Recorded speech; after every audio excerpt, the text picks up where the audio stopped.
Hello friends, स्वागत है आपका अपने YouTube channel new academy official में। उम्मीद करते हैं आप लोग अच्छे होंगे और अपनी तैयारी को बेटर ढंग से कर रहे होंगे। तो फ्रेंड्स से आप लोग जो है वीडियो को ज़्यादा से ज़्यादा लाइक करिए और ये आपका नैतिक जिम्मेदारी है।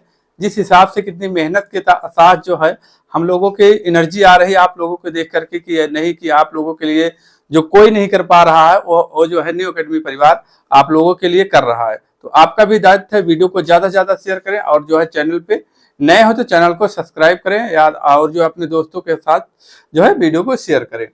तो ठीक है फ्रेंड्स, तो आज का अपना टॉपिक है खनिज पढ़ेंगे यानी कि मिनरल्स पढ़ेंगे। तो प्रीवियस वीडियो में हम लोगों ने विटामिन को पढ़ा था। उसके बाद प्रीवियस वीडियो में कह सकते हैं कि यानी कार्बोहाइड्रेट पढ़ा है, विटामिन मतलब प्रोटीन पढ़ा है, विटामिन पढ़ा है। तो आप लोगों को अच्छे से तैयार है ना कि कार्बोहाइड्रेट में आप जानते हैं कि कितना जो होता है किलो कैलोरी ऊर्जा प्राप्त होती है। तो आप लोगों को पता है, रिवीजन करा देते हैं। तो एक ग्राम अणु में कितना होता है, कितना किलो कैलोरी ऊर्जा प्राप्त होती है, तो 4 किलो कैलोरी। वसा में बात कर लेते हैं, वसा में जो होता है 9.8।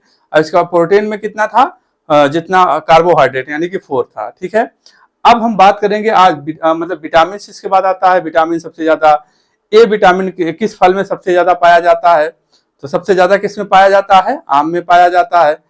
और इसके बाद जो है पपीता में पाया जाता है। आम में कितना पाया जाता है, तो 4800 आयु। ठीक है, अब इसके बाद आते हैं विटामिन सी हो गया। विटामिन सी किसमें सबसे ज्यादा पाया जाता है, तो बारबडास चेरी में पाया जाता है। इसके बाद आंवला में पाया जाता है। ठीक है, ये मोटा मोटा था। विटामिन शब्द किसने दिया था, फंक ने दिया था 1911 या 12 में। ठीक है, राइजोबियम शब्द किसने दिया था, तो फंक ने दिया था। क्लियर हुआ? इतनी पीछे अभी तक कोई डाउट नहीं है आप लोगों को? क्लियर है? मेहनत करते रहिएगा। बेसिक क्लासें अभी चल रही हैं, इसके बाद जो हम लोग टॉपिक पे बढ़ेंगे। पहले बेसिक कंप्लीट करेंगे तभी जो है हम जो है आप सफल हो पाएंगे। ठीक, अब बात करते हैं आज का टॉपिक खनिज यानी कि मिनरल। खनिज के बारे में हम लोग अध्ययन करेंगे। खनिज खनिज तत्व कहें या पदार्थ कहें, बात एक ही है। तो खनिज क्या करता है? खनिज जो होता है हमारे शरीर में जो होता है विभिन्न जैसे पोषक तत्व हो गया, कैल्शियम हो गया, फास्फोरस हो गया, आयोडीन हो गया। तो ये जो खनिज तत्व हैं हमारे शरीर को एक कह सकते हो कि हड्डियों को मजबूत करते हैं, दांतों को मजबूत करते हैं। तो ये जो हमारे खनिज तत्व हैं बहुत ही इंपॉर्टेंट हमारे मतलब जीवन के लिए हैं। ठीक है, हमारे शरीर को चलाने के लिए है। जैसे कि कैल्शियम हुआ, कैल्शियम होता है कि हमारे हड्डियों का निर्माण करता है, हमारे दांतों को मजबूती देता है। तो ठीक है, और सबसे ज्यादा कैल्शियम किस में पाया जाता है, तो फल की बात करते हैं लीची में पाया जाता है। क्लियर? आइए हम करते हैं, पहला जो हमारा खनिज तत्व है उसको हम लोग लिखते हैं। पहले की बात करेगा, आप लिखेंगे पहले की बात करेगा कैल्शियम है। कैल्शियम लिखेंगे पहला।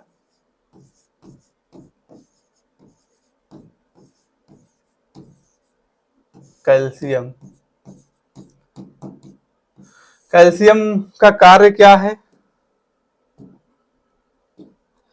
कैल्शियम हमारे शरीर की हड्डियों का निर्माण करता है। कैल्शियम क्या करता है? कैल्शियम हमारे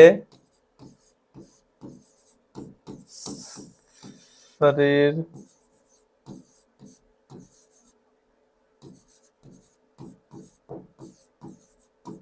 हड्डियों कैल्शियम हमारे शरीर के हड्डियों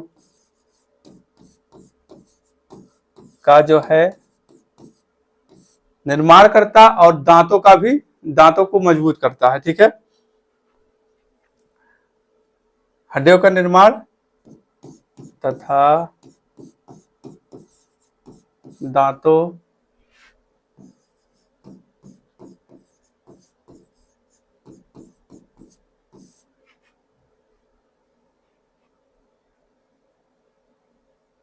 दांतों को निर्माण और जो है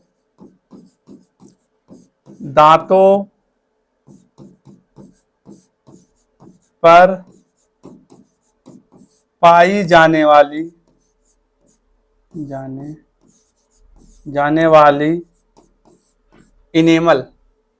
इनेमल का जो होता है निर्माण करता है। इनेमल पाई जाने वाली इनेमल का क्या होता है, जो दांतों के बीच में होता है उसे। ठीक है, इनेमल का निर्माण करती है, इनेमल का निर्माण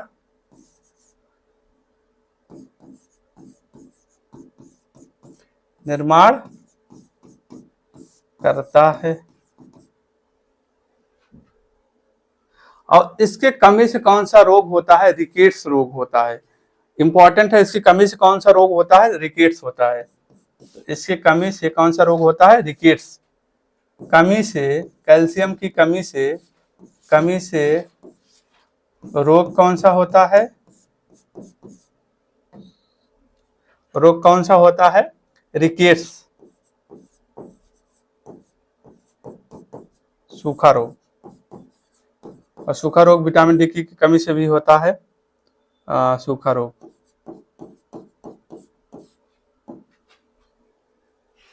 और पीजन चिस्ट होता है रोग, रोग में लिखेंगे पीजन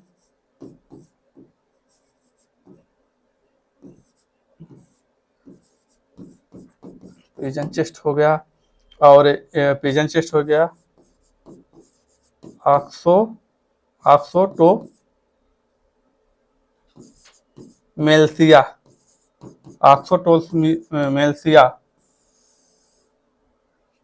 दांतों को कमजोर करता है,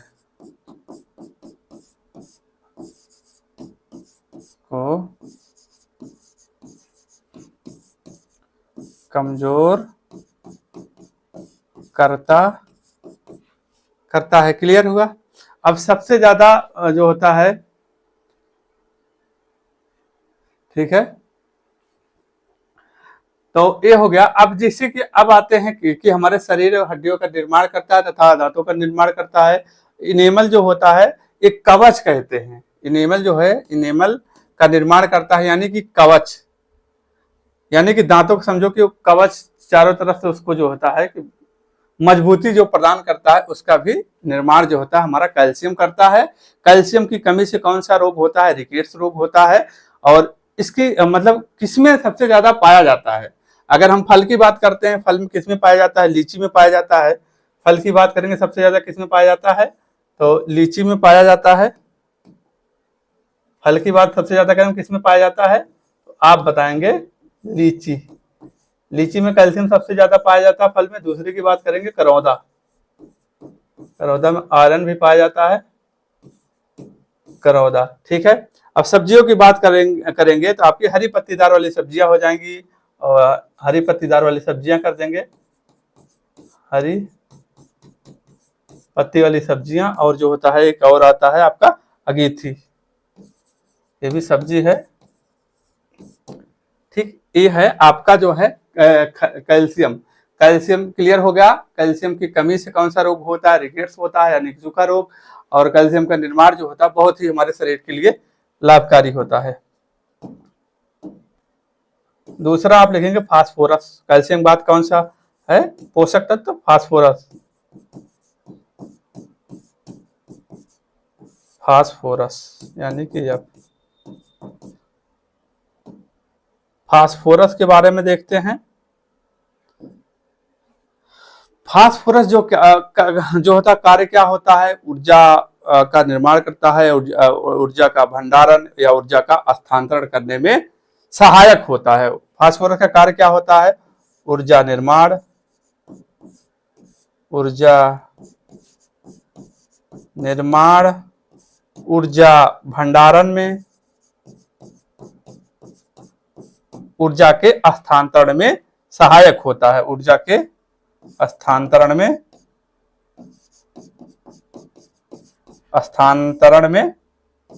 सहायक होता है। में क्या होता है? सहायक होता है। तो फास्फोरस क्या होता है? ऊर्जा के स्थानांतरण, ऊर्जा के निर्माण में और ऊर्जा के भंडारण में फास्फोरस जो होता है सहायक होता है। और फास्फोरस जो है अपचय क्रियाओं में भी सहायक होता है। फास्फोरस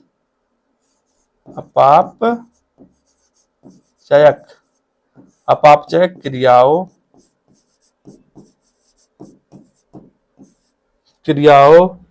में सहायक होता है, क्रियाओं में सहायक होता, फास्फोरस जो है अपापचय क्रियाओं में सहायक होता है। अब इसी जो होता है, और एक कार्य इसका बहुत इंपॉर्टेंट है फास्फोरस का, जो हमारी हड्डियों में लचीलापन आता है कि हमारी हड्डियां टूटती नहीं है, जैसे कि मोड़ो मुड़ी टूटती नहीं है, तो इसकी फास्फोरस की बहुत बड़ी भूमिका होती है, यानी कि हड्डियों में लचीलापन लाता है, बनाता है।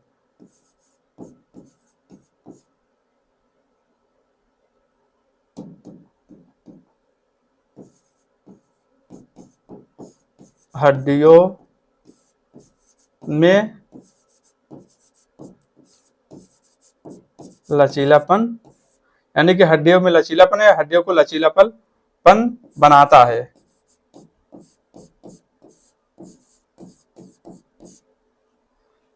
अब बात कर लेते हैं, अगर फलों में सबसे ज्यादा फास्फोरस की मात्रा किसमें पाई जाती है, तो आप लिखेंगे जो है बादाम में। फलों में सबसे ज्यादा पहले आप बात करेगा किसमें बताएंगे, बादाम में बताएंगे। दूसरा हो जाएगा काजू, और सब्जियों की बात करेगा तो आप पहले नंबर पे चौलाई, और सबसे ज्यादा सब्जियों में कह सकते चौलाई हो गया, और सबसे और जो है हरे पत्तेदार वाली सब्जियों में फास्फोरस की मात्रा जो होती है सबसे अधिक होती है। क्लियर हो गया, एक पॉइंट लिखेंगे, हरे पत्तियों में फास्फोरस की मात्रा जो होती है सबसे अधिक होती है। किसकी मात्रा सबसे अधिक होती है, फास्फोरस की मात्रा जो होती है हरी सब्जियों में सबसे अधिक मात्रा में पाई जाती है। क्लियर हुआ।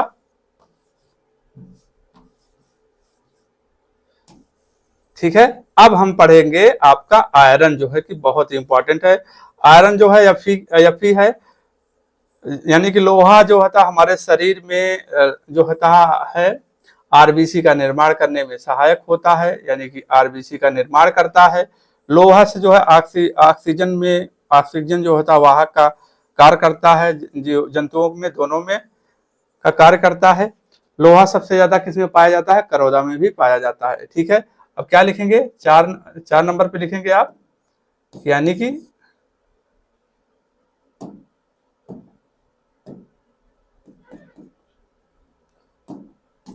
चार नंबर पे क्या लिखेंगे, आप लिखेंगे 4 नंबर पे आयरन। आयरन यानी कि Fe।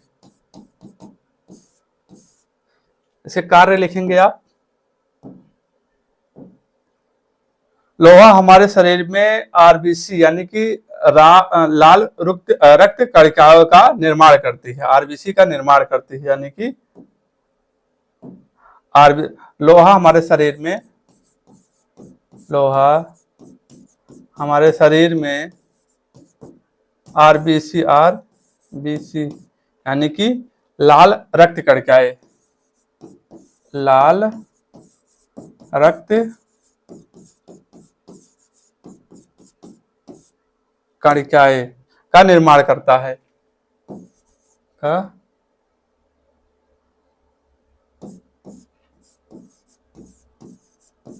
का निर्माण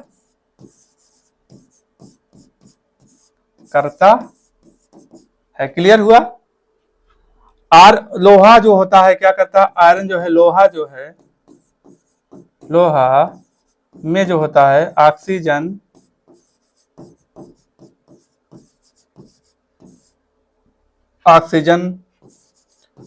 का वाहक यानी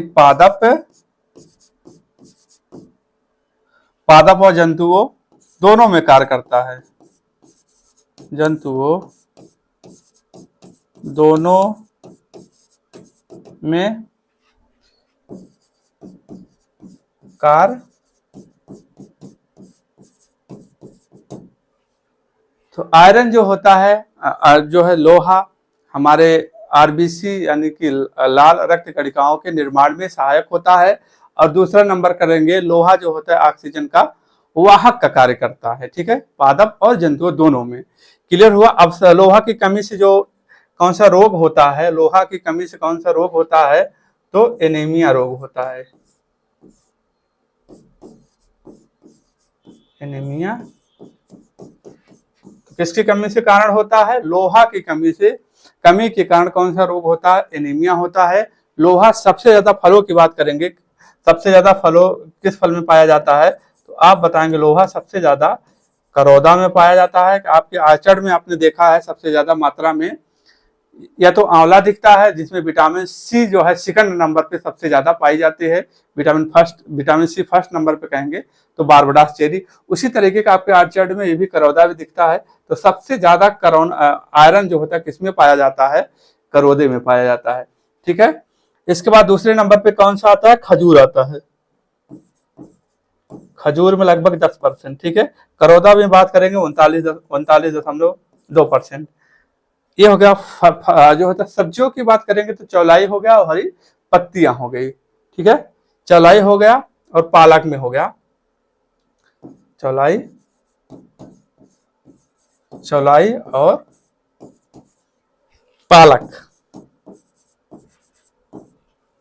ठीक, तो आयरन सबसे ज्यादा किसमें पाया जाता है? करौदा में पाया जाता है और चौलाई में पाया जाता है। क्लियर हो गया। आगे हम बढ़ते हैं। अब हमें पढ़ना आयोडीन। आयोडीन जो होता है आप जानते हैं कि आयोडीन हमारे नमक से हमको मिल जाता है। तो किसी को नमक की कमी जो होती है, बहुत कमी लोगों को नमक की कमी होती है, ये ऐसा। ठीक है, तो आयोडीन जो होता है हमें नमक से प्राप्त हो ही जाता है।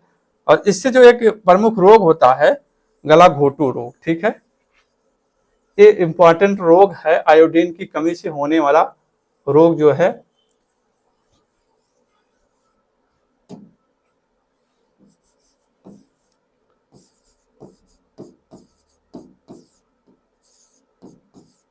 आयोडीन आयोडीन लिखेंगे। आयोडीन की कमी से कौन सा रोग होता है? कमी से कौन सा रोग होता है? आयोडीन की कमी से कौन सा रोग होता है? गल घोटू गलघोटू बोले या ग्वाइटर बोलते हैं इसको, ग्वाइटर। ठीक है, ग्वाइटर या घेंघा रोग हिंदी में बोलते हैं। अथवा जो होता है कौन सा रोग? घेंघा रोग। घोंघा रोग नहीं, घेंघा रोग। ठीक है, घेंघा रोग। ठीक, तो आयोडीन की कमी से कौन सा रोग होता है? आपके ऑप्शन में गलघोटू रहेगा, ग्वाइटर रहेगा, इन तीनों में से कोई रहेगा, एक लगा लेना। ठीक है, आयोडीन की कमी से होता है। आयोडीन की जो होता मात्रा किसमें पाई जाती है? तो प्याज में, भिंडी हो गया, बैगन हो गया, फल की बात करेंगे जामुन।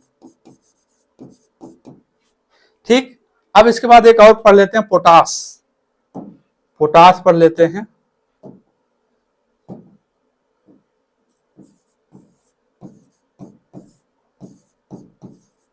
पोटास को सिंबल क्या होता है? इसे किससे डिनोट करते हैं? कैसे करते हैं?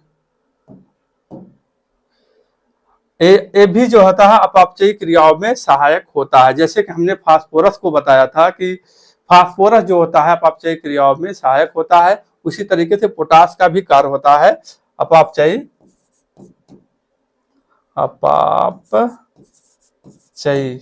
ठीक है, अपचयी क्रियाओं में सहायक होता है। क्रियाओं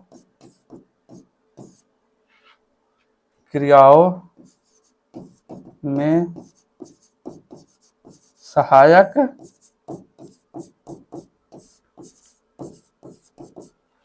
अपचयी क्रियाओं में सहायक होता है। ठीक है, और जो होता है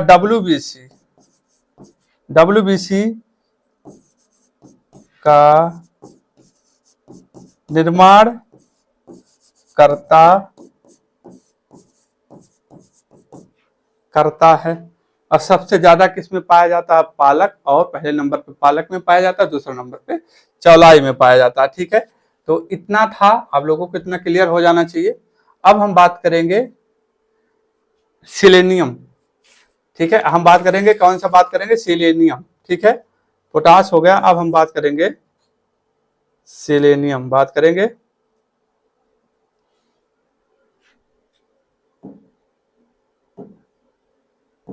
एक और बचा है, कौन सा है? सेलेनियम।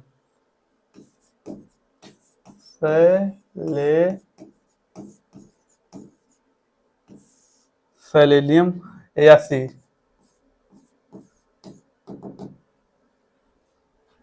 यह जो होता है एकमात्र ऑक्सीजन प्रतिरोधी जो होता है खनिज तत्व है। ठीक है, कैसा तत्व है? ऑक्सीजन प्रतिरोधी खनिज तत्व है। क्या है? ऑक्सीजन प्रतिरोधी खनिज तत्व है। ऑक्सीजन ऑक्सीजन प्रतिरोधी ऑक्सीजन प्रतिरोधी खनिज तत्व है। खनिज तत्व ऑक्सीजन प्रतिरोधी खनिज तत्व है। ठीक है फ्रेंड्स, अब दूसरा टॉपिक अपना आ गया रेशा। रेशा जो होता है बहुत ही इंपॉर्टेंट होता है हमारे पाचन शक्ति में, पाचन क्रियाओं में, और जो होता है क्यों होता है? क्योंकि जो कोई जैसे कि कुछ मतलब गलत चीज या केमिकल चीज खा लेते हैं तो ये जो होता है अवशिष्ट के रूप में बाहर निकाल देता है। उसमें जो है मतलब रेशा जो होता है, फाइबर जो होता है बहुत लाभकारी होता है। तो आप हेडिंग डालेंगे फाइबर, नहीं कि रेशे।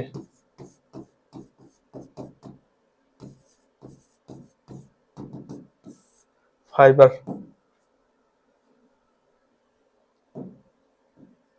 तो इसके कार्य कौन से होते हैं? ये पाचन शक्ति को बढ़ाता है और पाचन को भी बढ़ाता है। ठीक है, पहला पॉइंट लिखेंगे, या पाचन क्षमता को बढ़ाता है।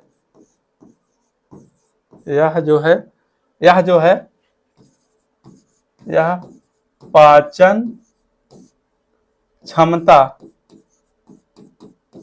या पाचन शक्ति को बढ़ाता। तो फाइबर काम क्या करता है? पाचन क्षमता को बढ़ाता, पाचन शक्ति को बढ़ाता है। क्योंकि जब ये खाते हो फाइबर चीजें तो हमारे शरीर में जो है ज्यादा आयतन बढ़ा देता है, पेट का जो होता है पेट का आयतन बढ़ा देता है, इसलिए जो है भोजन जो होता है अच्छे से पचता है। इसलिए फाइबर जो होता है हमारे शरीर में बहुत ही इंपॉर्टेंट होता है। तो यह क्या करता है? भोजन के साथ जो आने वाले जहरीले पदार्थ होते हैं इनको जो होता है अवशिष्ट के रूप में बाहर निकाल देता है। इंपॉर्टेंट पॉइंट लिखना है आपको। यह भोजन के साथ आने वाले भोजन के साथ आने वाले जहरीले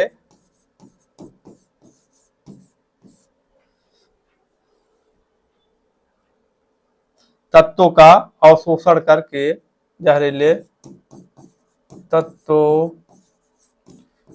का अवशोषण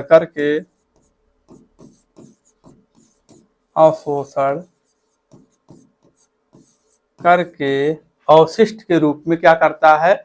बाहर निकाल देता है, यानी कि मल के रूप में बाहर निकाल देता है। अवशिष्ट अवशोषण करके अवशिष्ट के रूप में बाहर निकाल देता है। अवशिष्ट के रूप में बाहर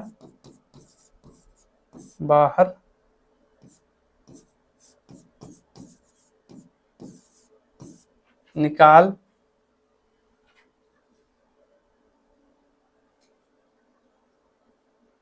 अवशिष्ट के रूप में क्या करता है? बाहर निकाल देता है।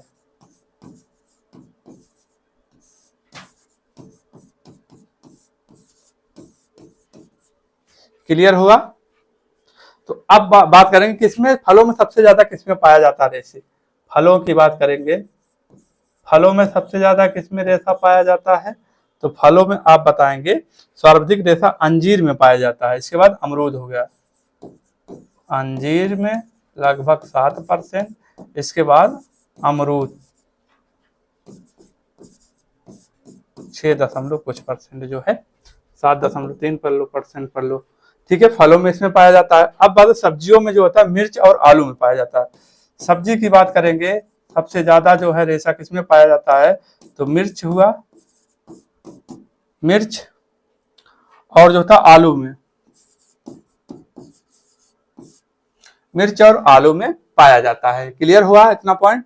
अब इस जो होता अब हमें पढ़ना है जो हमारे हमें जितने आवश्यक पोषक तत्वों की आवश्यकता होती है, एक दिन में हमें कितने आवश्यक पोषक तत्वों की आवश्यकता होती है, उसको पढ़ना प्रति व्यक्ति प्रतिदिन आदमी हमें कितने, जैसे कि अनाज की कितने अनाज की आवश्यकता होती है, तो हमें अनाज की प्रतिदिन प्रति व्यक्ति को आवश्यकता होती है 280 ग्राम। दलहनी की बात कर लेंगे, यानी कि हमें दाल और ऐसे यानी कि दलहन वाले जो होते हैं फसलें, हमें कितना प्रति आदमी प्रति व्यक्ति एक दिन में कितना खाना चाहिए, तो 90 जो होता है ग्राम हो जाएगा, ठीक है, ग्राम प्रति डे। अब इसके बाद हमें तेल कितना होता है 27 ग्राम। तो और सब्जियां होता है, फल होता है, तो फल जानते हैं कि जो होता है कि आपको फल की आवश्यकता होती है 120 से और 120 से 150 ग्राम, ठीक। और सब्जी की बात कर लेंगे 300 से 350 ग्राम प्रतिदिन की हमको आवश्यकता होती। इसको लिखिए आप जो है प्रति व्यक्ति प्रतिदिन आवश्यक पोषक तत्व, भोजन कहें या पोषक तत्व कहें, प्रति व्यक्ति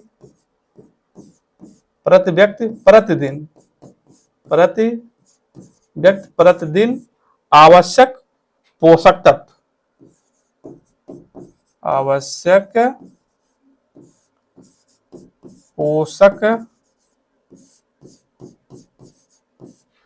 प्रति व्यक्ति प्रतिदिन आवश्यक पोषक तत्व, ठीक है, तत्वों की आवश्यकता कितना होती है, ठीक है। तो पहला बात करेंगे आपका अनाज आता है, तो अनाज की बात करेंगे,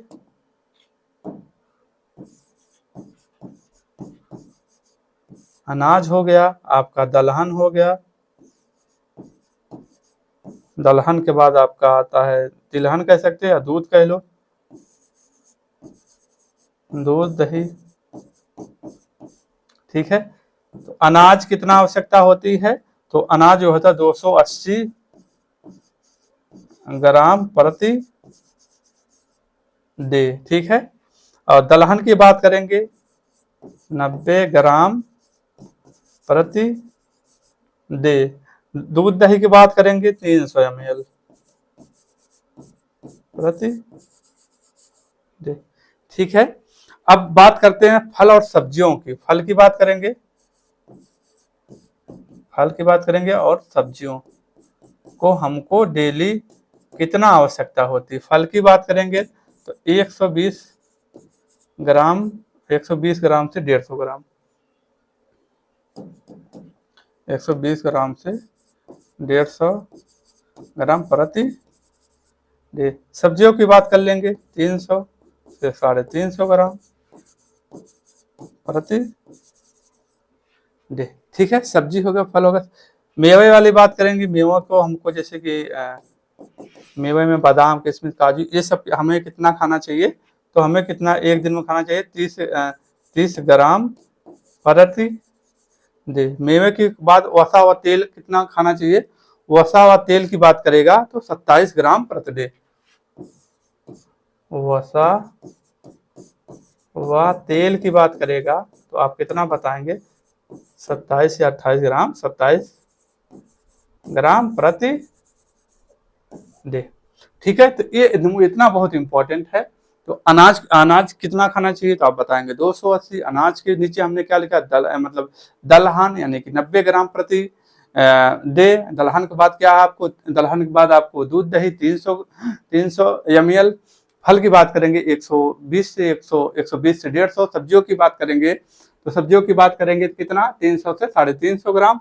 मेवे की बात करेंगे तो 30 ग्राम। वसा तेल की बात करेंगे 27 ग्राम। क्लियर हुआ इतना। अब हम बात करेंगे कुछ और फैक्ट चीजें उनको, जैसे कि आपका प्रोटीन कितना पुरुषों को चाहिए, महिलाओं को कितना प्रोटीन की आवश्यकता होती है एक दिन में, उसको देखते हैं, ठीक है। तो अनाज ये तो हो गया, भोजन कह सकते हो, भोजन के माध्यम से हमको भोजन के रूप में इतना लेना चाहिए। इसके बाद हम बात करेंगे अब महिला और पुरुष को कितने जो होते हैं पोषक तत्वों की आवश्यकता, कितने ग्राम या कितने मिलीग्राम की आवश्यकता जो होती है एक दिन में, ठीक है।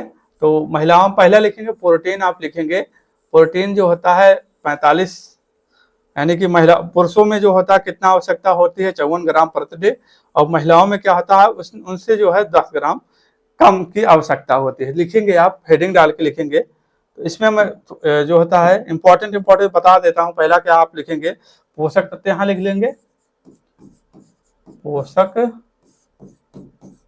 तत्व यहाँ मेल लिख लेंगे, यानी कि पुरुष, यहाँ मेल पोषक तत्व हो गया। इसके बाद यहाँ महिला हो जाएंगे। तो इनको कितना पोषक तत्व की आवश्यकता होती है, जैसे पुरुष में आप लिखेंगे प्रोटीन लिखेंगे। पोषक तत्व क्या पहला नंबर पे, प्रोटीन। तो पुरुष को कितना आवश्यकता होती है 54 ग्राम प्रति डे, 54 ग्राम प्रति। महिलाओं को 10 कम कर दीजिए, 10 कम करेंगे कितना 45 आएगा, 45 कुछ कर दीजिए ग्राम प्रति डे की आवश्यकता होती है। प्रोटीन की बात करेंगे। अब हमें कार्बोहाइड्रेट CHO का हमने बताया था कि जो होता है 1 ग्राम अणु में कितना ऊर्जा होती है, तो इसका दोनों का ऊर्जा आप साथ में अब लिखेंगे कितना होती है, 4 किलो कैलोरी 1 ग्राम अणु में ऊर्जा। ठीक है। वसा का कितना होता है, वसा का हमने प्रीवियस वीडियो में बताया था 9.8 किलो कैलोरी ऊर्जा प्राप्त हमसे होती है। ठीक है। तो ये हो गया। अब हम बात करेंगे CHO जो होता है कार्बोहाइड्रेट जो होता है 130 ग्राम प्रति डे। ठीक है।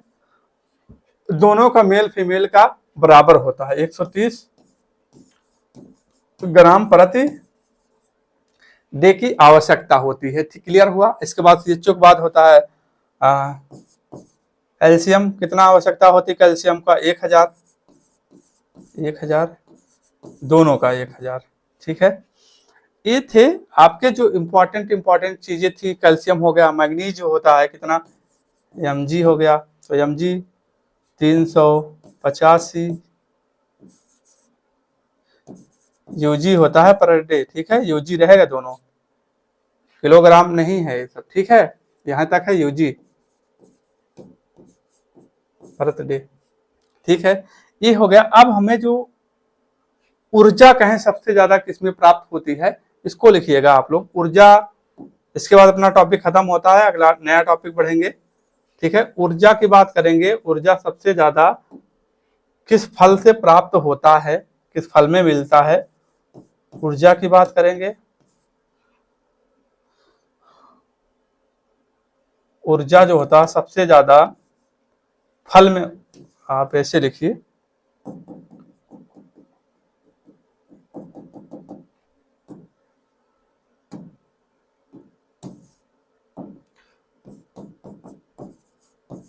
फल में ऊर्जा सबसे ज्यादा किसमें होता है, किससे होता है। ठीक है। तो आप किससे बताएंगे, अखरोट। पहला नंबर क्या आ जाता है,